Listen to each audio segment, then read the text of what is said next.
आपने बहुत कुछ सुना होगा हमारे और ताजमहल के बारे में, लेकिन आज ये वीडियो पूरी जरूर देखना। सुना है जब ये पूरा हो जाएगा तब हमारे हाथ काट दिए जाएंगे। यहाँ ये बातें मत किया कर, दीवारों के भी कान होते हैं। जिसने सबसे पहले कहा था वो आज काम पर नहीं आया। मैंने उसे सब कुछ दिया, फिर भी मेरी मुमताज मेरी जान मिट्टी में मिल गई और मैं यहाँ खड़ा हूँ, पत्थरों से बात करता हूँ। नमस्कार दोस्तों, आज मैं आपको ले चलता हूँ एक ऐसे सफर पर जो हमें सीधा पहुंचाएगा 400 साल पीछे, उस दौर में जब हिंदुस्तान पर मुगलों का राज था। आज हम जानेंगे कि दुनिया के 7 अजूबों में से एक ताजमहल वास्तव में कैसे बना था। कभी सोचा है आपने कि उस जमाने में जब ना बिजली थी, ना आधुनिक क्रेन थे, ना कोई उन्नत तकनीक थी, तब एक इतनी शानदार और परफेक्ट इमारत कैसे बनाई गई होगी? तो तैयार हो जाए, क्योंकि आज की कहानी है मेहनत की, मोहब्बत की और मनुष्य के हौसले की। हमारी कहानी शुरू होती है साल 1631 से बुरहानपुर शहर में।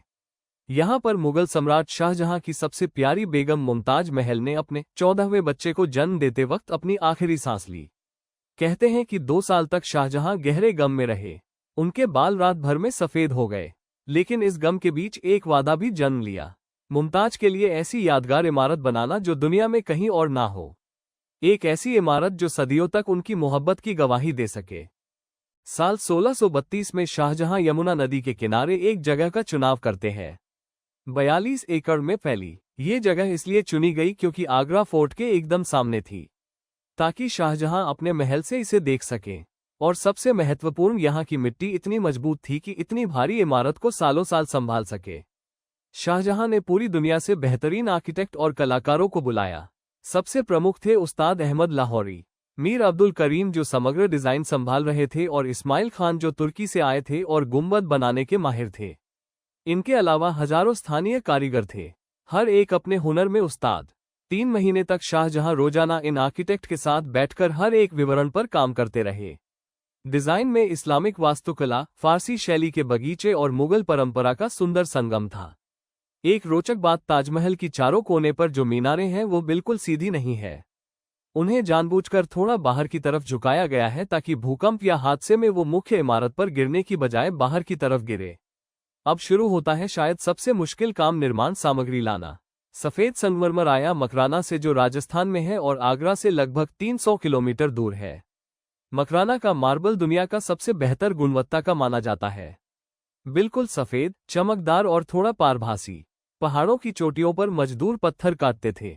एक एक ब्लॉक का वजन 2 से 3 टन होता था। 1000 हाथी, 200 बैल और हजारों गाड़ियां इस काम में लगी थी। हर हाथी पर 2 से 3 टन मार्बल। गर्मी में तपती रेत, बारिश में कीचड़, हर मौसम में ये काफिला चलता रहा। एक ट्रिप में 2 से 3 हफ्ते लगते थे। लेकिन सिर्फ मार्बल ही नहीं आया, ताजमहल में 28 अलग अलग तरह के कीमती पत्थर उपयोग हुए हैं। जैड चीन से आया, फिरोजा तिब्बत से, नीलम श्रीलंका से, कार्नेलियन बगदाद से, लापिस लाजुली अफगानिस्तान से और कुछ पन्ने कोलंबिया तक से आए थे।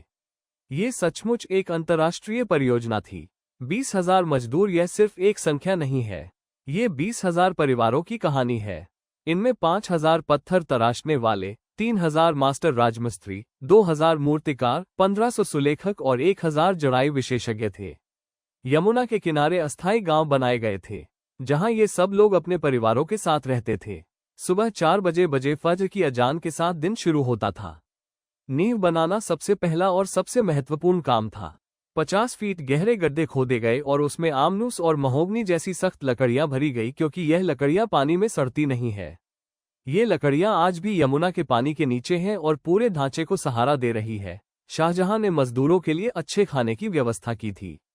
रोजाना ताज़ा रोटी, दाल, सब्जी और महीने में 2 बार गोश्त मिलता था। कुशल राजमिस्त्रियों को दिन का 1 से 2 रुपये मिलते थे, जो उस दौर में काफी अच्छी तनख्वाह थी। अब आते हैं ताजमहल की असली जान पर, पियत्रा ड्यूरा। यह एक इतालवी तकनीक है जिसमें रंगीन कीमती पत्थरों को मार्बल में इस तरह फिट किया जाता है कि एक सहज डिजाइन बन जाए। पहले मास्टर सुलेखक मार्बल पर डिजाइन बनाते थे, फूल, बेल, ज्यामितीय पैटर्न, कुरान की आयतें। फिर पत्थर तराशने वाला विशेष औजारों से मार्बल में बिल्कुल सही आकार की नाली खोदता था। कहीं कहीं 1 इंच के क्षेत्र में 50 से 60 अलग टुकड़े फिट किए गए हैं। हर कीमती पत्थर को अलग से घिसकर सटीक आकार दी जाती थी। फिर पत्थर को नाली में फिट किया जाता था। बीच में एक विशेष चिपकने वाला पदार्थ लगाई जाती थी जो चूना अंडे की सफेदी और विशेष रेजिन से बनती थी। यह इतना मजबूत था कि 400 साल बाद आज भी यह पत्थर अपनी जगह पर मजबूती से लगे हुए हैं। जब सारे पत्थर लग जाते तो पूरी सतह को पॉलिश किया जाता था।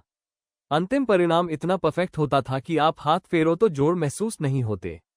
एक 10 फीट का पैनल पूरा करने में 6 से 8 महीने लग जाते थे। मुख्य द्वार पर कुरान की आयतें लिखी हुई है, जो फारसी सुलेखक अमानत खान ने लिखी थी। नीचे की आयतें छोटी अक्षरों में हैं और जैसे जैसे ऊपर जाएं अक्षर बड़े होते जाते हैं ताकि जब आप नीचे से देखें तो सारी आयतें एक जैसी आकार की लगे। ताजमहल का गुंबद शायद सबसे चुनौतीपूर्ण हिस्सा था। ये 44 मीटर ऊंचा है और 58 फीट चौड़ा है। सबसे रोचक बात यह वास्तव में 2 गुंबदों की प्रणाली है। आंतरिक गुंबद लगभग 80 फीट ऊंचा है और बाहरी गुंबद 115 फीट ऊंचा है। दोनों के बीच खाली जगह है। ऐसा इसलिए कि एक ही मोटा गुंबद बहुत भारी होता और अंदर से संतुलित रखना जरूरी था। गुंबद की आधार पर एक ठोस पत्थर और ईंट का 15 फीट मोटा छल्ला है जिस पर पूरा गुंबद टिका है। पूरे गुंबद का वजन लगभग 12,000 टन है। सबसे ऊपर सोने का कलश है, 9 फीट ऊंचा, जिसमें मूल रूप में 40 किलोग्राम सोना उपयोग हुआ था। जब आप ताजमहल के अंदर जाते हैं तो अष्टकोणीय मुख्य कक्ष दिखता है जहां मुमताज महल की समाधि है। ये प्रतीकात्मक है। असली कब्रें नीचे तहखाने में है। मुमताज की समाधि शुद्ध सफेद मार्बल की है जिस पर अविश्वसनीय पियत्रा ड्यूरा काम है। अल्लाह के 99 नाम अरबी सुलेख में लिखे हैं और फूलों के इतने विस्तृत डिजाइन है कि आप घंटों देखते रह सकते हो। शाहजहां की समाधि उसके बगल में है, लेकिन यह मूल योजना में नहीं था। जब 1666 में शाहजहां का देहांत हुआ तो औरंगजेब ने उन्हें भी मुमताज के बगल में दफनाया। इसकी वजह से मुमताज तकनीकी रूप से केंद्र में नहीं है।